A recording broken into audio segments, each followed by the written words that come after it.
Да, липсва ни такова функционално образование за социални компетенции. Помня едно време, говорил съм си с стари психолози, преподаватели в 70-те години, 80-те му в средното образование. Мисля, че се казваше стил, предмет такъв стил, социални техники и изкуство на личността. Сега, това не е било, нали, в може би трябва да се усъвремени. Масовото средно. Да, може би трябва да се усъвремени. И това вероятно е отговора, между другото, на абсурда, който вчера видях, че тръгна. Не знам дали си следил новините. Янка Таквев се опитва да налага религиозно образование от първи клас. Ти как ще коментираш? Това е една скоба, нали, за да продължим след това в контекста обратно на нашия разговор. Добре, че на бодлива крава Господ рога не дава, защото понякога мозъчетата на тия малки деца, те още не могат да въобще да разбират абстракции, работят само с някакви такива конкретни операции, без въобще да... Аз не искам някой да ми обучава децата в религия. Ако ще ги обучавам аз. Аз не искам да бъдат индоктринирани в това от първи клас. Mm-hmm. В смисъл, нали религията е опиум за масите. Така да. И после да продължим да цитираме същият автор, че битието определя съзнанието. И това продължава, докато съзнанието не започне да определя битието. Ама като го индоктринираме в първи клас в Бого... Аз не харесвам думата богобоязливост. Какво значи богобоязливост? Значи индоктринираме в страх. Mm-hmm. Индоктринираме в първия демон. Къде ще му отиде край? Нека всеки родител да си образова деца. Това е нещо, което трябва да се случи в семейството. Проблемът е, че ние тук нямаме обществена позиция. Проблемът е, че някаква самозабравила се бабичка, която аз не знам тя дали има семейство, дали има внуци, куче, котка, някакви домашни любимци, на които да дава любов и да получава любов от тях, се опитва да дирижира животите на десетки, стотици, потенциално милиони хора, нали, които ще се родят и ще минат през този стандарт, ако се наложи. И то в абсолютно деградивна, деструктивна посока, нещо, което не развива критично мислене, не развива свобода, порив на личността. Напротив, ние сме в 21 век. Други страни се опитват да пращат хора на Марс. Нали, не коментирам кой как, защо го прави. Технологично, невронауката, квантовата физика открива неща. След малко ще питаме и за квантовата психология. Да стигнем до там.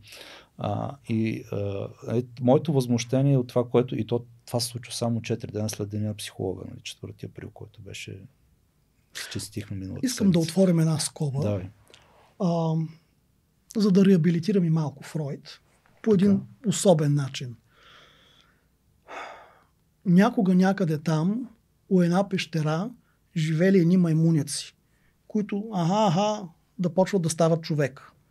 Те нямат особено сложно абстрактно мислене, много базови функции, обаче паднал един гръм някъде, запалило се дърво, станало им топличко, пък те го вкарали в пещерата, пък това изгонило съблезъбия тигър, пък седнали да дадат мръвка, пък изпуснали една мръвка вътре в огъня, пък сега няма да хвърляме месото, ще го изядем, ама огъня малко е поизпекал мръвката, тя по-лесно се метаболизира и ако вътре има яйца, там нещо на глисти, спирални трихини, на някакви бабалюги, те пък са изпотрепани и той няма да се разболее, той е маймуняк.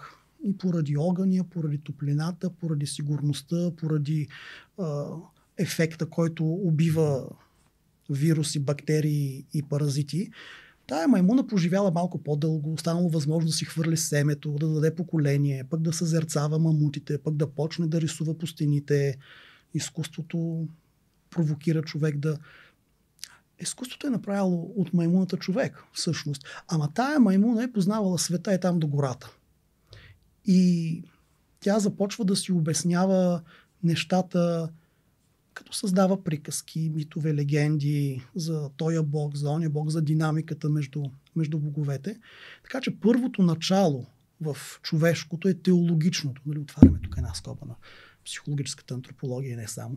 Първото начало е теологичното. Ние вярваме в някакви космични сили извън нас, по примера с терминологията на психологията външен локус на контрола. И това обяснява нашия свят. Обаче в един момент това вече не е достатъчно, защото сме отишли и отвъд гората имаме потребност от някакви други обяснения. И идва следващото начало, което е космологичното. Ние сме една непоклатима твърд, Земята е плоска, равна, не мърда, не шава, всичко се върти около нас, планети, звезди. Започва да господства геоцентризма, нали, екзалтацията на това е при Клавдий Птолемей като философ и мислител. И това хиляди години е обяснявало и е давало възможност на хората да си успокоят изначалната първична тревожност.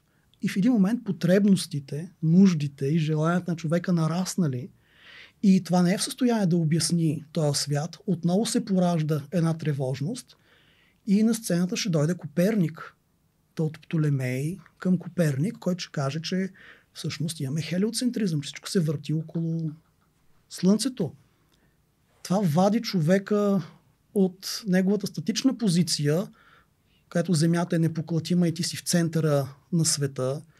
През теологичното тръгнахме към космологичното. И не е само Коперник, там е Джордано Бруно с теорията за множествеността на световете. Всички тия звезди, дет ги виждате, всъщност са слънца като нашето и около него имат планети. И инквизицията взела, че го запалила и го изгорила. И на ръба била да изгори и Галилей, дет казал, и все пак тя се върти. Постепенно човек излиза от теологичното, влиза в космологичното и постепенно се освобождаваме от поредица илюзии. Вече Земята не е център на света, тя все пак се върти, но поне оставаме с илюзията, че ние сме главното животно. Нали? Дядо Боже те поставя там в райската градина да командваш всички зверове и на сцената ще дойде Дарвин и ще ти каже, че ти си продукт на еволюционни сили, че ти си една еволюирала маймуна и ако има достатъчно дълго време и октопод да би еволюирал. Човека отново е изваден от поредната илюзорност за себе си. Птолемей, Коперник, Дарвин падат крепости на илюзорното човечество и човечност по-скоро, humanity, и ние оставаме с все пак илюзията, че окей, мога да не съм в център на света, окей, мога да не съм най-главното животно, но поне имам контрол върху себе си и тогава идва Фройд, за да ти каже, че ти си управляван от несъзнателни мотивации, върху които нямаш контрол. И това е една еволюция от пещерната маймуна до наши дни и ние живеем в пост-фройдистко време. То е тотално в поп-културата ни, без значение как го отричаме или не.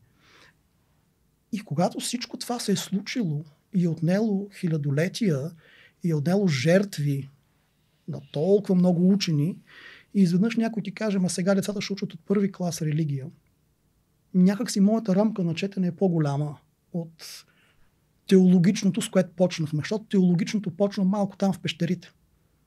Минахме през теологичното, влезнахме в космологичното, след това в биологичното на Дарвин и ние живеем в психологичното сега.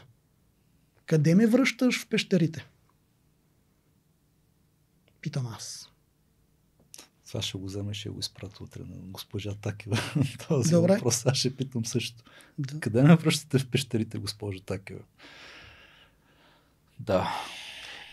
Иначе, това отваря и друг проблем. Кое е в полето на семейството и кое е в полето на общественото, на училище? Що натоварваме училището с отговорности, които би трябвало да са в полето на семейството? И много по-важен въпрос. Когато говорим, аз дори не знам какъв термин да дам на този налеп опит да се прокара такова решение. На какво учим децата? Къде отива философското начало? Къде отива абстрактното мислене?